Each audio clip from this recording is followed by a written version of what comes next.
Hey, it's Jordan. I'm here in Seattle. We're at one of the encampments that homeless people are living at. You see some of the tents around here.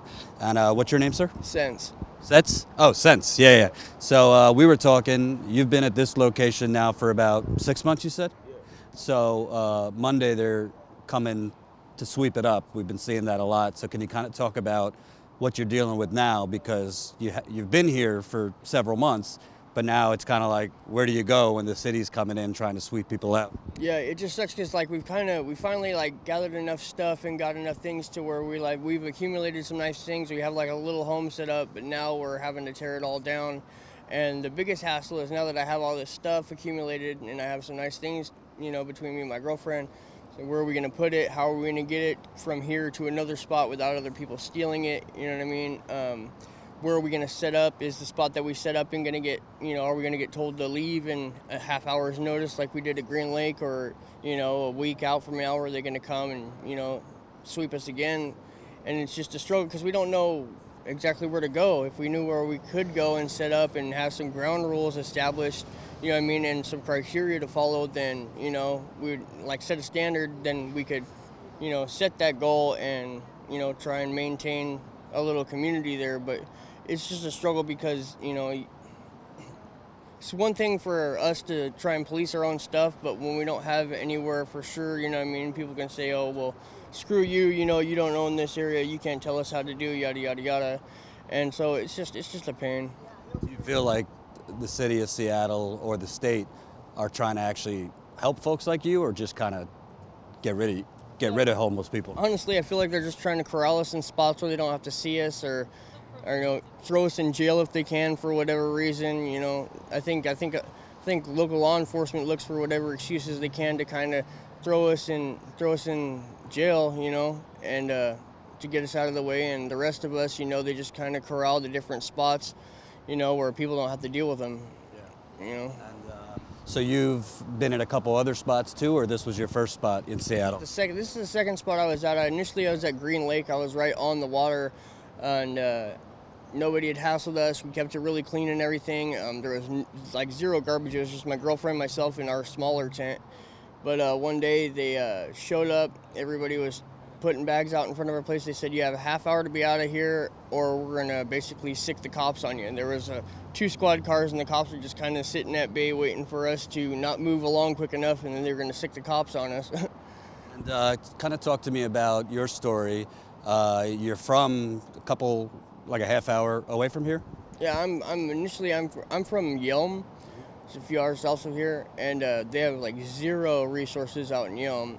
But Olympia, the capital, is right near there, and you'd be surprised. I mean, for being the capital of the state, there's way more options out here than there is as opposed to Olympia, as far as resources.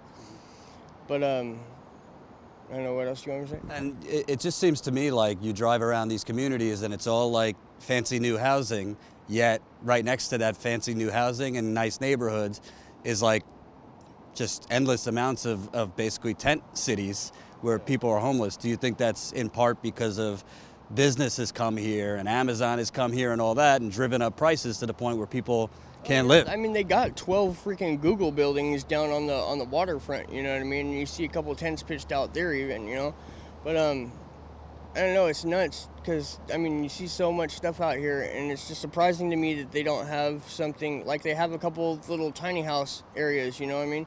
I'm surprised they don't have a certain area that, they couldn't tell us that we could stay in and kind of police ourselves or whatever, because there's plenty of room out here, I don't know. And what's your story? Did you just like fall on hard times a couple of years ago, or how'd you get into this situation? I was actually in an apartment, and I was asked to leave because I was arrested on the property, and that's my own fault.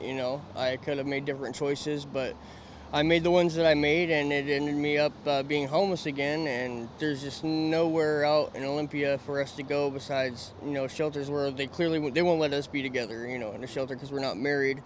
And so we came out here just because there's a lot more of us out here that are doing the same thing, and it's cool to get a group of people with the same things going on, and with that respect the same things and want the same things for each other. It's just, so like wherever we move, we're just going to keep basically my buddies, my girlfriend, and I in a tight little group, and so that we don't have to worry about people, being little bedwetters and leaving all kinds of garbage and needles and stuff out, and watch our own stuff. And a lot of the problem, I guess, was that the crime rate went up since we've been out here, which is probably true.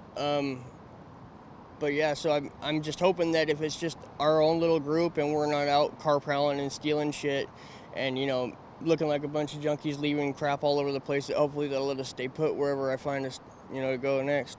And other people you spoke to that are in your situation, other homeless people, are people like willing to work if they could find a place to live? Are they willing to kind of like do things in the community? Because it seems like it's not, for the most part, people unwilling to work or do things. They just can't afford to live anywhere. Right, yeah, no, a lot of us are willing to work. I mean, I myself, there's a gentleman 2 blocks over, and I've done his brakes on his van. I've changed his oil. I tuned up his van and changed all the spark plugs on it for him. My buddy's actually a mechanic too, and like we do odd jobs for people in the neighborhood. I mean, if we can find them that are willing to deal with us, so it's not that we don't want to work. One of the factors is I don't want to go out and look for a job and then come back and realize that, hey, in a half hour I had to have all my stuff and be gone again.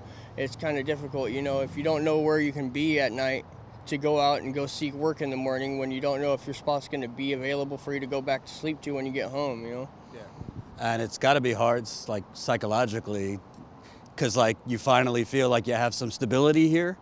Yeah. And then you find out, and you kind of like make a little home. You were showing me like you got a nice little sky view through the tent, but then like the city's coming to sweep you up. Yeah. Yeah, and it's just difficult because like we've tried to keep it clean. We've tried to keep people that are being a nuisance and being rude and like obnoxious to the community out. And it doesn't, I almost feel like it doesn't matter how much we've policed ourselves out here, that they're still wanting us to go anyway. You know what I mean? No matter how good we were or how much we didn't do the things that they don't want going on, that it doesn't matter, that it's just an eyesore and they want us out of here. Would you have a message? Because obviously, Jeff Bezos and Amazon, there was efforts by the city to put a employer tax where companies like Amazon would have to pay a little bit more, and that money would go towards, in large part, the homeless issue and trying to get people more housing. They fought like hell against that. Amazon, you got a message for Mr. Bezos or Amazon as far as it seems to be a real indifference to people like you and your struggle? Yeah, he's not going to waste any energy on us. I'm not going to waste any energy on him to even say anything, so. Got it. My last question is, can you kind of talk about, you're here with your girlfriend, you said your friend. There's a lot of people, like we were in downtown Seattle last night, and you see people kind of lying in the streets, just passing homeless people, and it's kind of like it's kind of normal here, Yeah. People just pass, and it's just part of life. What would you want people to know that are kind of just passing you guys in the street and not really thinking much of it? What kind of things do you need from the rest of the community and the country to know about, what you guys are really about and trying to do?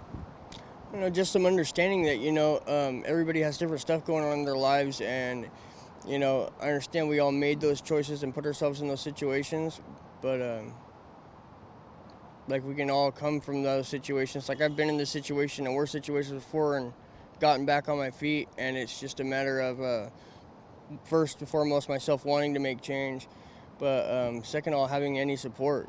Support's huge. You make the right moves, if people support you, you want to keep going in that direction. And lastly, you hear Trump and these people talking about the booming economy in America. The economy's booming.